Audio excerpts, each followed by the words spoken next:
Assalamualaikum warahmatullahi wabarakatuh. Jumpa kembali bersama Bang Yarta PPL. Apa kabar sahabat semua? Semoga selalu dalam keadaan sehat dan berbahagia.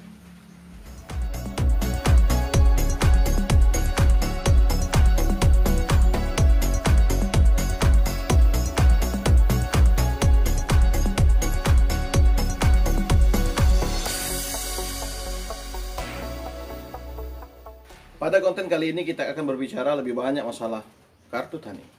Apa yang dimaksud dengan kartu tani? Seberapa penting kartu tani? Dan apa manfaat kartu tani bagi para petani? Karena itu saksikan terus channel Bang Yarta PPL.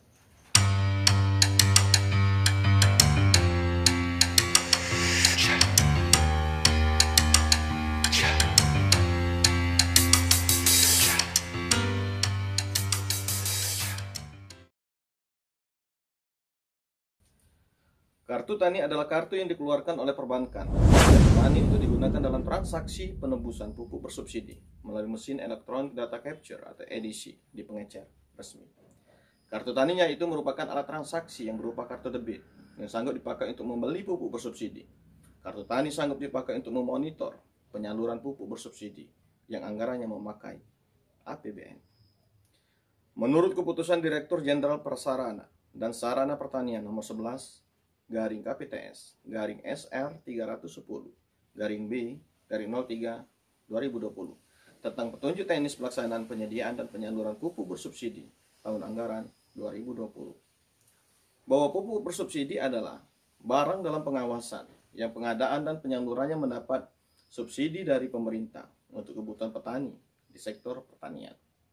Harga eceran tertinggi yang selanjutnya disebut sebagai HEAD adalah harga pupuk bersubsidi yang ditetapkan oleh Menteri Pertanian untuk dibeli oleh petani atau kelompok tani secara tunai dalam kemasan tertentu di penyalur lini 4. Rencana definitif kebutuhan kelompok tani pupuk bersubsidi yang selanjutnya kita sebut sebagai RDKK adalah rencana kebutuhan yang disusun untuk 1 tahun berdasarkan musyawarah anggota kelompok tani dan merupakan alat pesanan pupuk bersubsidi kepada gabungan kelompok tani atau penyalur sarana produksi pertanian yang ditetapkan secara manual dan atau melalui sistem elektronik atau ERDKK.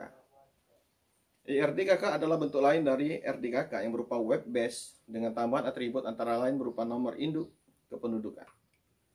Program kartu tani melibatkan beberapa instansi terkait, yaitu Kementerian Koordinator Perekonomian, Kementerian Dalam Negeri, Kementerian Badan Usaha Milik Negara, Kementerian Perdagangan, Kementerian Keuangan, Kementerian Pertanian, Gubernur, Bupati, atau Wali Kota.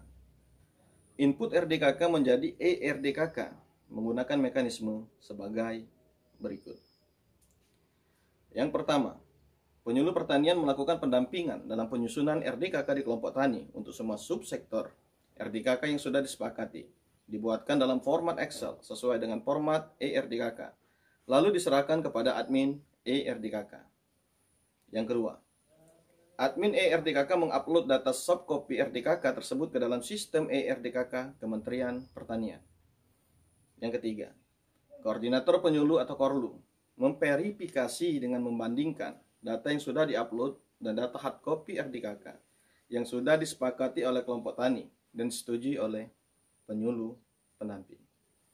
Yang keempat, data yang sudah diverifikasi oleh Korlu akan diverifikasi oleh kepala seksi dan kepala bidang yang menangani penyuluhan di tingkat kabupaten secara berjenjang. Dan yang kelima adalah kepala dinas pertanian kabupaten atau kota membuat persetujuan secara elektronik dalam sistem ERDKK Kementerian Pertanian terhadap data ERDKK untuk tingkat kabupaten. Demi meningkatkan kualitas para petani di Indonesia, maka pemerintah mengeluarkan kartu tani yang nantinya akan dibagikan kepada para petani di seluruh Indonesia. Adapun Bank BUMN yang akan meluncurkan kartu tani, yaitu PT Bank Rakyat Indonesia, PT Bank Mandiri, dan PT Bank Negara Indonesia Tbk. Sobat tani semuanya, sekarang pertanyaannya siapa yang berhak mendapatkan pupuk bersubsidi? Pupuk bersubsidi berhak didapatkan oleh subsektor tanaman pangan, perkebunan, horti, peternakan, dan perikanan budidaya. Luasan per anggota kelompok tani maksimal 2 hektar per musim tanam. kecuali untuk subsektor perikanan budidaya, maksimal 1 hektar. Kemudian ada syarat yang harus dipenuhi. Yang pertama, yang berhak mendapatkan pupuk subsidi harus tergabung di dalam kelompok tani. Yang kedua, mempunyai KTP atau NIK. Yang ketiga, mengusahakan lahan untuk bertani setiap musim tanam seperti ketentuan di atas. Yang keempat, terdaftar di dalam database sistem ERDKK. Bang Yarta pernah membahas masalah pupuk bersubsidi ini di dalam konten cara mudah mendapatkan pupuk bersubsidi. Sobat tani semuanya, kartu tani adalah kartu yang dikeluarkan oleh perbankan kepada petani untuk digunakan dalam transaksi penembusan pupuk bersubsidi melalui mesin elektronik data capture di pengecer resmi. Kartu tani sendiri merupakan identitas petani yang digunakan sebagai alat bantu distribusi pupuk bersubsidi dan dashboard pupuk. Ke depan dapat digunakan oleh pemerintah melalui perbankan sebagai sarana transaksi, penyaluran kredit, penyaluran bantuan, asuransi, dan lain-lain. Banyak manfaat yang bisa didapatkan petani melalui kartu tani ini. Yang pertama adalah kepastian untuk mendapatkan subsidi pupuk. Yang kedua, kemudian akses pembiayaan perbankan. Ketiga, memperluas jumlah atau sektor untuk mendapatkan subsidi pupuk. Selain untuk penembusan pupuk bersubsidi, juga berfungsi sebagai ATM atau untuk transaksi tarik tunai, pembayaran dan transfer, serta kemudahan mendapatkan subsidi ataupun bantuan pertanian lainnya. Pemerintah juga memiliki keuntungan karena adanya kartu tani ini, di mana pemerintah memiliki database petani yang berisi jumlah, umur, lokasi, jenis tanaman, luas tanam, dan kebutuhan pupuk per wilayah yang tersaji secara lebih akurat dan terintegrasi, sehingga mempermudah perencanaan anggaran. Berikutnya mendorong program pemberian pupuk seimbang, menyalurkan subsidi dan bantuan pertanian lainnya lebih tepat sasaran, serta mempermudah traceability penyaluran pupuk bersubsidi. Untuk pihak ketiga, mereka akan memiliki informasi perkiraan jadwal panen, penyediaan anggaran untuk serapan hasil panen, informasi untuk penyediaan gudang dan penanganan pasca panen, serta memiliki informasi kebutuhan pupuk beserta sebaran wilayahnya, serta mempermudah manajemen stok dan perkiraan produksi pupuk. Sobat tani semuanya, berikut ini kita akan coba membandingkan manfaat penggunaan kartu tani pada saat kondisi sebelum digunakannya kartu tani dan setelah kondisi sesudah penggunaan kartu tani. Setelah digunakan beberapa waktu yang lalu, maka kita bisa membandingkan antara kondisi sebelum dan sesudah penggunaan kartu tani sebagai berikut. Pada saat sebelum digunakannya kartu tani, pupuk bersubsidi cenderung rawan penyimpangan. Data petani, luas lahan, kebutuhan pupuk mudah dirubah. Sasaran petani, penerima tidak tepat. Perlu bukti-bukti transaksi dan mudah dirubah. Progres penyaluran sulit dikontrol. Kemudian sistem pembayaran perlu verifikasi dan validasi berjenjang dan waktu yang panjang.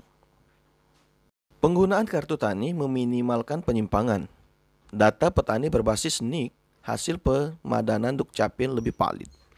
Penyaluran pupuk bersubsidi lebih tepat sasaran. Bukti transaksi tersistem pada dashboard bank sehingga lebih transparan. Progres penyaluran dapat dikontrol langsung by name, by NIK. Sistem pembayaran secara langsung melalui dashboard bank. Sobat tani semuanya, menurut Bapak Dr. Sarwo Edi SPMM, Dirjen PSP Kementan, kendala implementasi kartu tani beserta solusinya.